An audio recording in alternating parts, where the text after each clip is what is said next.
All right, YouTube. We are back with another live. Um, Boy was just checking out Shopify notifications.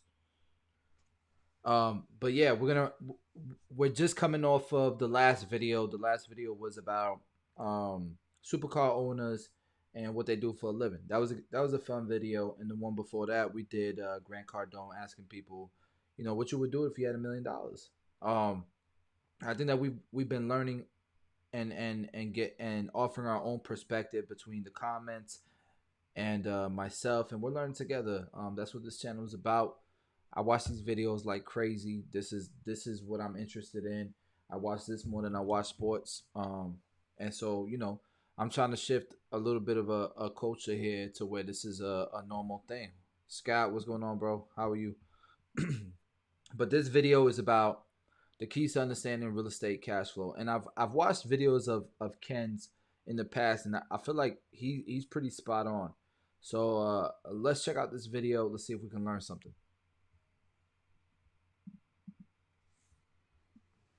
KenMcElroy.com. So what happens a lot of times when people are trying to buy real estate is they focus on the price. And while I totally understand that you need to look at the price is not necessarily the first thing to look at. What we're trying to do here is we're trying to buy real estate that cash flows. We're not trying to buy real estate that goes up in value massively. Now, for those of you guys who are beginners, right? There are people who buy real estate because they want to get deals. They want an opportunity to build equity. You might be able to get a deal where you have instant equity, and equity is pretty much you buy a house that's under market value, and the moment that you buy it for that price, you can sell it at market value. So let's say there's a house that's worth $400,000 and you bought it for $350,000. You instantly have $50,000 in equity. There are people who invest and they look for those type of deals. There are people who will pay market value as long as they feel they can cash flow. And there's a lot of properties that can cash flow, but typically they're on the lower end, right? Like $100,000 properties here in Florida, they cash flow. They cash flow pretty well because the mortgage is low, but rent prices give you enough space in between to where you can make a profit every single month. And so you can get all of it, but it's really hard in good economies to be able to do that, right? So like right now, with real estate prices, at a very high level, interest rates are low, supply inventory and supplies is low. It's gonna be really hard to find cash flowing properties. But it's not to say that you can't do it. If you have great credit, if you got money to put down, and you can take advantage of a really good interest rate, you can still cash flow properties. The question is, do you have those three things? Do you have cash in your bank account, or do you have a high income? Do you have a great deal, and do you have great credit? That's the question. So like in any market, you can cash flow. It's just not in every market is that available for everyone. All right, let's continue. And sell it, because if we sell it, we have a lot of tax, and we're trying to avoid tax. So most of our investors, when I started out, Wait. it was just my money. Ken is he's missing a point. When you sell a property, doesn't mean that you get taxed. Okay, you can sell a property, do 1031 exchange. You can sell a property, and as long as you lived in it for at least 2 years out of the last 5, you can sell it and have no capital gains tax. There's a lot of different ways to sell a property without paying a capital gains tax or any tax. Okay, or not any tax, but a capital gain. You're gonna have to pay property taxes, but a capital gains tax, a profit tax. And eventually I ran out of money. So maybe like a lot of you, where you use your own money, buy one thing, then you use your own money to buy a second thing, and eventually that money runs out. So you have to learn how to raise money. So this video will also help you understand how to raise capital, because people that invest in you, they also invest in the deal. So they invest in you as the management team, and they want to know who you are, what your track record is, and what kind of team you've generated. Okay, I think that he's speaking to real estate agents, because my advice to you guys is don't raise capital. Bootstrap, stack up your own bread. Use your active income and stack up your own bread. Start to build up passive incomes and stack up that bread until it compounds, until it snowballs, and you got a nice war chest to start investing with. I think he's talking to a real estate agent who's entering this field as a career, not as an investor. But more importantly, that's a check the box. What they really want to know, does the deal cash flow? Does it cash flow, or are you trying to time the market? Most deals are trying to time the market. That's why if you learn this information, you'll have a huge competitive advantage. If you can understand how to put people's money to work, generate massive income, create massive value, and then give it back to them tax-free, you'll have investors for life. So that's what I'm going to teach you now. So the very first thing that we're going to go through are some of the very basics that you need to review on every single deal. All right. So before he does that, Tony, to answer that question, what's one thing I wish I knew when I was 21? Honestly, I wish I had resources like this channel, resources like other channels, resources in general. You know, these YouTube channels weren't so available, and people weren't so, like, everyone was trying to sell these secrets and this information, or you had to go to school and learn it the hard way, right? What up, Malik? How you doing? But yeah, every single deal has 4 components. The first one is very simple. It's income. Now, income can come in many forms. So let's say that you're a flower shop. Your income are the people that walk in and buy flowers. If you're an apartment building, they're your renters. They come in and they pay you rent. That's your form of income. For a reoccurring business model on the internet, it might be a subscription base of $9.99 or $29.99 a month. You know, for Amazon, you know, it's selling products, right? So for Starbucks, it's selling coffee. So income is income. And you personally have your own income. It's called a paycheck for a lot of you. So when you go to work and every 2 weeks you get your paycheck, that's your income. So it's really not a complicated subject. But in this particular case, income for me primarily are renters. And so I focus entirely on renters. And what I'm trying to do here, you think about it, this, if you're a barber and you're in this live, like, you should be able to relate to this. All right, like, your income is rental. So one of the benefits of owning barbershops is it's kind of like a multi-unit property. You own a barbershop, and let's say you have 8 chairs, 10 chairs. That's 10 units. That's 8 units, right? That's cash flow. here is I'm trying to grow the income. So the properties that I buy, I'm looking for properties that have problems. I'm looking for properties that have low occupancy. I'm looking for properties that have income potential. So just like everything else, let's say you go down to your neighborhood Starbucks. When you walk in there, they don't just have coffee. They have food. They have stuff at the register. You can buy CDs. You know, there's all kinds of things all around. Same thing in a grocery store that you can buy as you're walking through. It's the exact same process, except we're talking about real estate. So for us, for income, we're looking for ways to monetize pets. We're looking for ways. Here's the thing with barbershops. If I'm gonna keep it real with you, a little different with real estate. Everyone needs somewhere to live. Everyone needs somewhere to rent. Where barbers have options. Lately, barbers have been cutting hair at home. You know, they'll rent a studio. They have options. They don't need a barbershop in order to cut hair as a profession. Um, Unless that becomes a thing, a barbershop is a little harder to rent out chairs. Um, it's a little bit more difficult. You don't just have to, like, you don't just rent somebody a chair. You have to hope and you're not gonna. It's almost like, for example,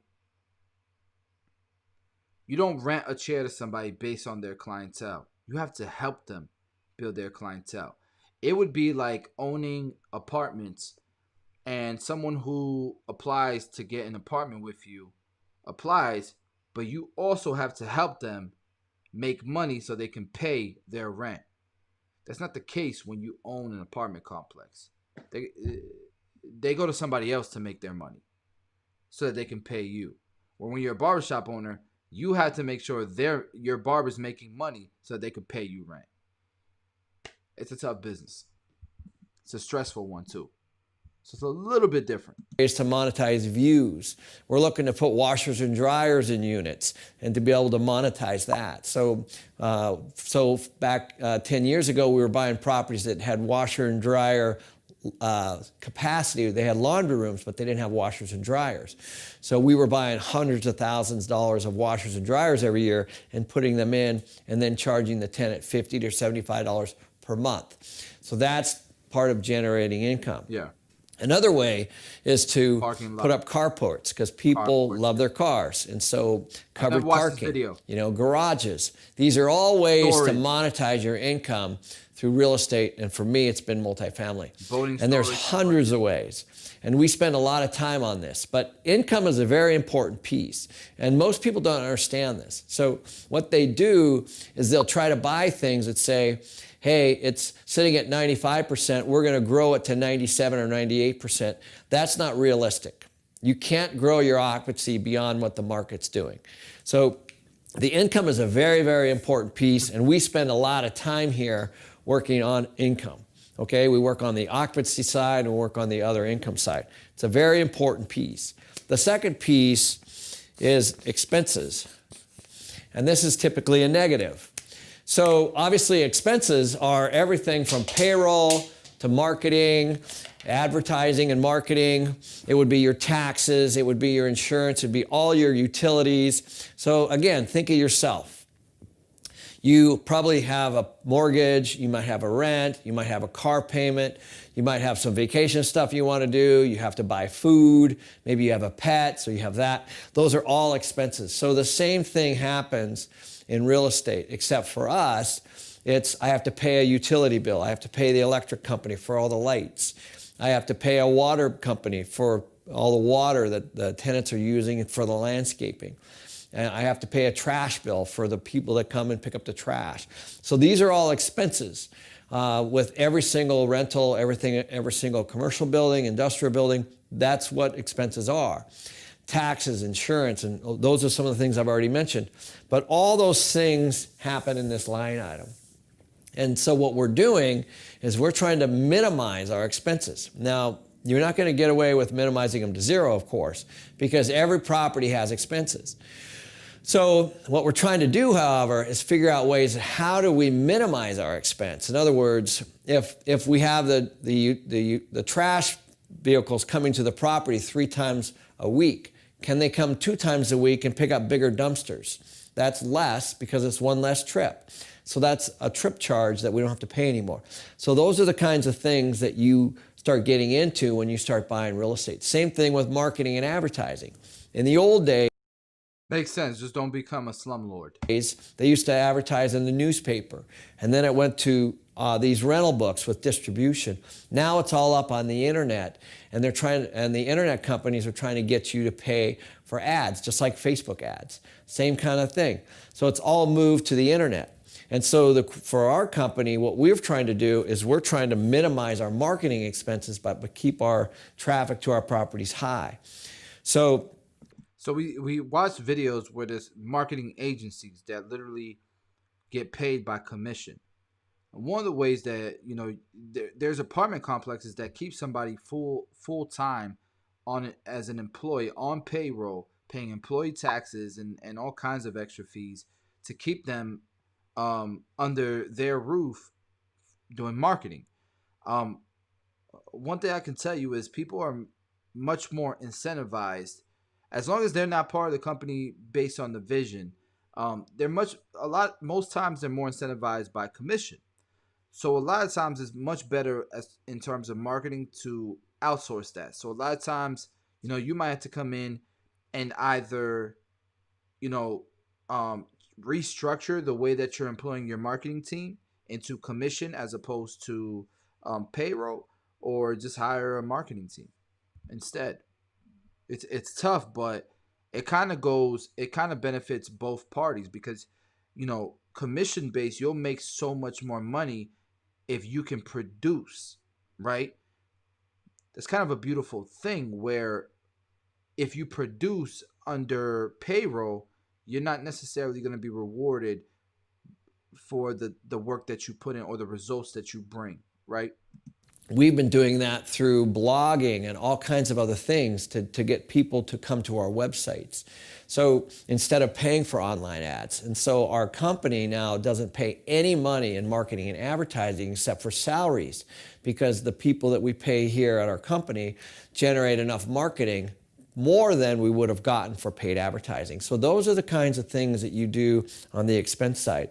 We have full-time people that are just working on the insurance and the taxes for all our properties, because we have over 10,000 units, and so we're paying millions of dollars every single month on tax and insurance, and we need to make sure that we're minimizing those. All of those have to do with generating the next number, which is called the net operating income, or NOI. So a lot of people call this NOI. So this is NOI. So all NOI is your expenses after your income. How much money do you have left over after expenses? Now, for many of you, that's zero or even negative. So if you don't have a job, your expenses are higher than your income, probably. But if you do have a job, hopefully your income is higher than your expenses. Same thing with an apartment building. If I have expenses of $100,000 a month and my income is $120,000 a month, then my income for the month, my net operating income, is $20,000 a month. But if my occupancy drops down and it's $90,000 and my expenses are $100,000, then I have a negative net operating income. So that's why managing expenses and managing income is so important, because if you don't take care of these things, then this here will go up or down dramatically. And what you'll find, and this is essentially what we're going to be discussing the rest of the video, net operating income is the way to drive value. And this is the way that you create massive wealth for your investors and for yourself. Yeah, he's got a point. So pretty much what he's saying is, and you could do this with anything. You could do this. This is what I meant by marketing firms is a great way to start a business from nothing. All you need is a laptop, right? Because if you can increase net operating income for a business, and you're paid based on performance, you could make an unlimited amount of money. It's the same thing with real estate, whether it's residential or commercial. Because with residential, you would just find ugly homes, add value to the home, and make its value go up, right? You'd be able to rent it for more. You'd be able to sell it for more. Same thing with commercial properties. But let me answer these two questions. So, are debit cards useless to me since I like credit cards? I like credit cards, but they're not useless. There are things that you cannot pay with credit cards. Like, for example, I can't pay for my Tesla monthly car note with my credit card. They just won't let me do it. So I got to pay with my debit card, right? So the things that I can um, pay for with my credit card, I'll do because I'm gonna earn points, and I make enough income to where I know I'll be able to pay the balance every single month in full. Now, if you're bad with money, if you don't have a lot of income, if you're struggling month to month, if you're living paycheck to paycheck, do not use credit cards. When you start getting comfortable, you're living below your means, and you're making a bunch of money, then start using credit cards because you know you can pay the balance, and you're living below your means every month anyways. You might as well earn either points for it or cash back for it. In a sense, you're paying less for everything by having good credit, right?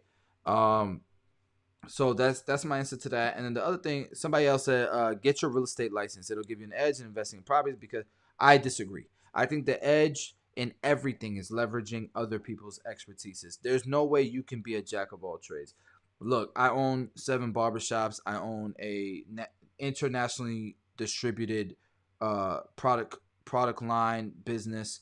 Um, I run a YouTube channel that has over 300,000 subscribers, and I run an academy and a mentorship program, and I have online courses. I do a million things, and most of all, I'm a family man. I have a wife and 2 kids. Um, there's no way in hell I can add being a real estate agent. I cannot be on. I cannot be boots on the ground active, knowing when things are on the MLS, when things are about to come on the MLS. I can't build the relationships with other real estate agents that might plug me in and let me know that something's coming on the market. Do you have a buyer before it comes on the market? There's a million different things that a real estate agent can do for you. And if you can leverage their expertise, their time, and their value, then that's what you should do. And that's the same thing with business. I mean, Danny's the CEO of Tune 45. Leo's the CEO of Pi, another company that I'm launching. I mean, I cannot be the CEO of everything. I got to be the CEO of Chris Vasio, of the vision, and focus on that, and be able to find good people who together there's a synergy, and we can create an ecosystem of building something substantial. So that's what I would say. I would not be go get my real estate license. I think it's not a good idea. I am a part of investment clubs. I am in different networking groups. I do believe in building a lot of relationships and leveraging those relationships, and that's the key. So to me, does you have a video on credit cards? I do. Something like, Bossy, how does one leverage someone's finances to obtain real estate outside his or her own assets? I'm a little confused by the questions, but I think you got to use your own assets. You can use other people's money to invest in you, but I think one of the things that I'm trying to get people to do is to focus on themselves and build their own bankroll. In Canada, all you gotta do is write an exam. I'm talking about the game in Canada. Oh yeah, I'm not sure, but either way, If you can understand there's something about someone doing real estate full time as opposed to doing part time.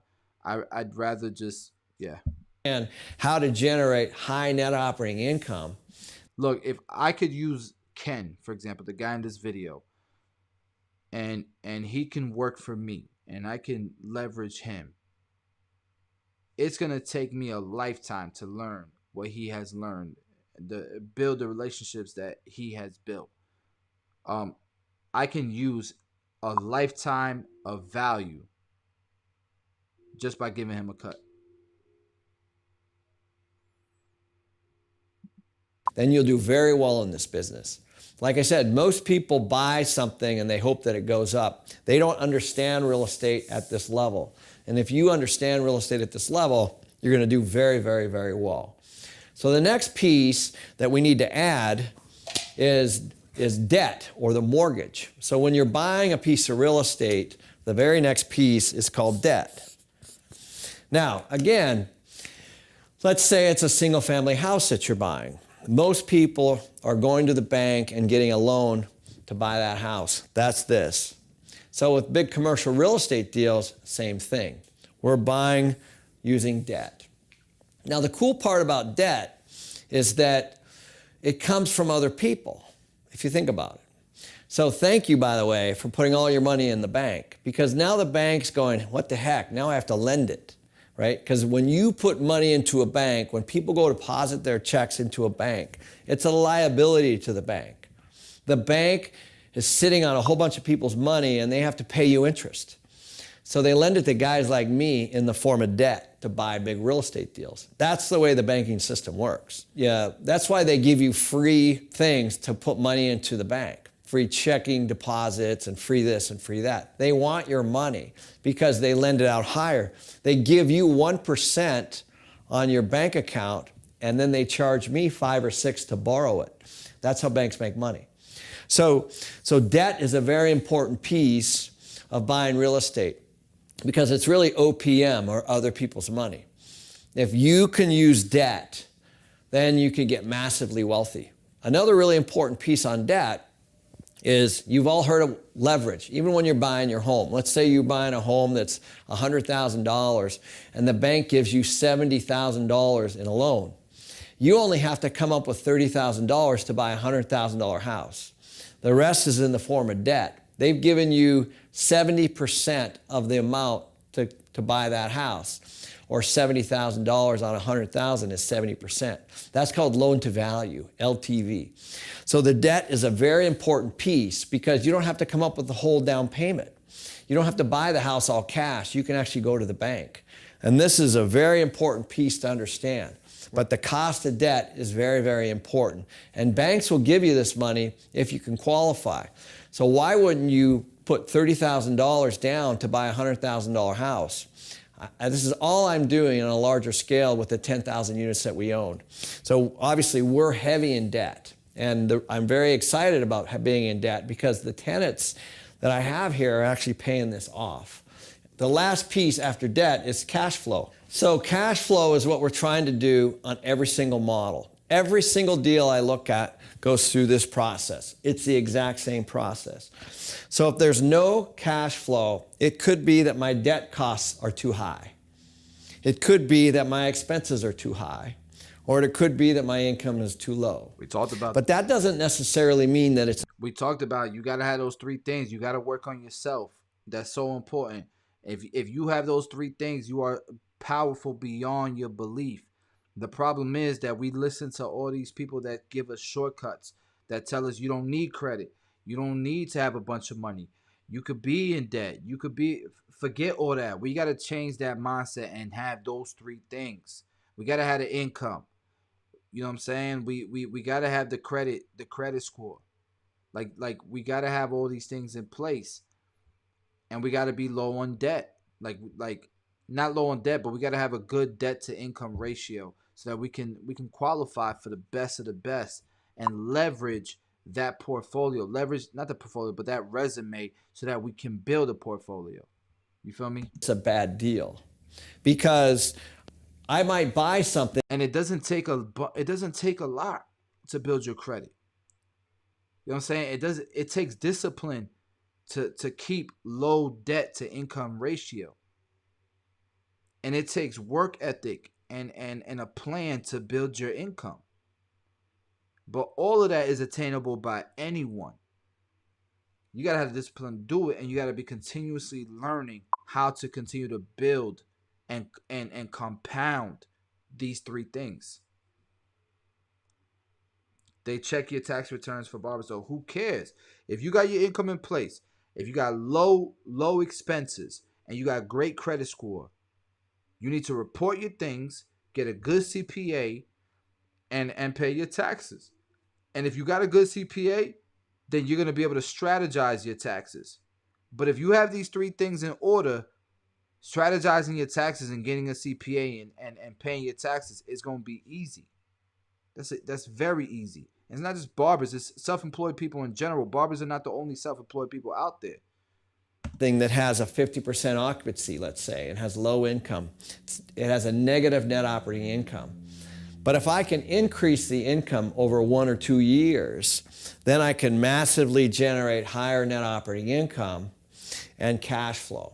So I'm constantly looking at how much do I have to put down in the form of equity, how much can I get in debt, and how much cash flow do I generate? Because as I'm investing people's money and investing my money, this is the only thing that matters, cash flow, nothing else. I'm not looking at how much is the property going to be worth in 1 or 2 or 3 or 4 years. Now, I'm making sure that it goes up, but I'm actually driving the value myself by generating net operating income. Because when you go to the bank to borrow money, this net operating income is what the bank looks at. I'll say this, MMA Barber Life, he said he didn't even try. He had an 803 credit score. Your credit score doesn't matter as much as your credit history does. I have a 789 credit score, and I couldn't get a $120,000 car loan, even though I make a substantial amount of income. Whoops, it looks like my camera died, but you guys can hear me. Even though I make a substantial amount of income and I should be able to afford a Lamborghini if I wanted to. I was not with a 789 with a substantial income, um, and proof of income. I was not able to qualify for a $120,000 car. And the reason why is because my credit history showed no debt. I had no debt. I had no substantial loans. I didn't have a mortgage because I haven't. I the last time I bought a house was more than 4 years ago. Uh, I didn't have any car payments because I bought all my cars cash. The only thing I had was a bunch of credit cards, and credit cards are not held to the same weight that a car, a business loan, um, uh, um, a mortgage is held. So they want to see a diverse, some diversity in my credit history before they would loan me some money, regardless of what my credit score was. And with my credit score, I should have been able to qualify for the best interest rates out there. That doesn't mean that they're going to accept your application. It's crazy how that works. Um, but yeah, let's finish this off. And you would too. So they're saying, okay, if I'm going to give this person debt or a mortgage, I want to make sure that this is higher than this. Because if my net operating income is not higher than my debt, I'm not going to be able to pay my debt. So this here has to be in a really good position to be able to maximize your debt and to maximize your cash flow. Every single deal on the planet goes through these things. And then once you understand this, you can be massively wealthy. It's way different than buying something low and trying to sell it high. Has nothing, they don't look at any. On top of that, on top of MMA Barber Life, that's a great point. He said, unfortunately, he said he's got a mortgage, credit cards, and lease vehicles. And Malik said exactly credit history. Here's the thing: there's a gray area. There's a happy medium, because at the same time you gotta have a diverse credit history, but you also can't have too much debt to income. So they want you to have car payments, they want you to have a mortgage, and they want you to have credit cards, and they want you to have some type of loan, like a student loan or something like that, or business loan. But they don't want those loans to be too big to where your debt ratio is more than 45%, more than 40% of your income. So let's say you make $6,000 a month. That only if you make no, let's make it simple math. Let's say you make $10,000 a month. They only want you to have $4,000 a month in debt, which means they want you to have $6,000 every single month, free and clear. But that $4,000 a month cannot be credit card debt. It has to be diverse debt. It has to be a mortgage, car loans, that type of thing. It's insane. Like, it's not enough to just be debt free. it's just not. Any of these things. Now you can be debt free and qualify, but you're probably gonna have to put more money down, or you're probably gonna have a higher interest rate. You're going to pay for not qualifying or being the perfect candidate for their applications.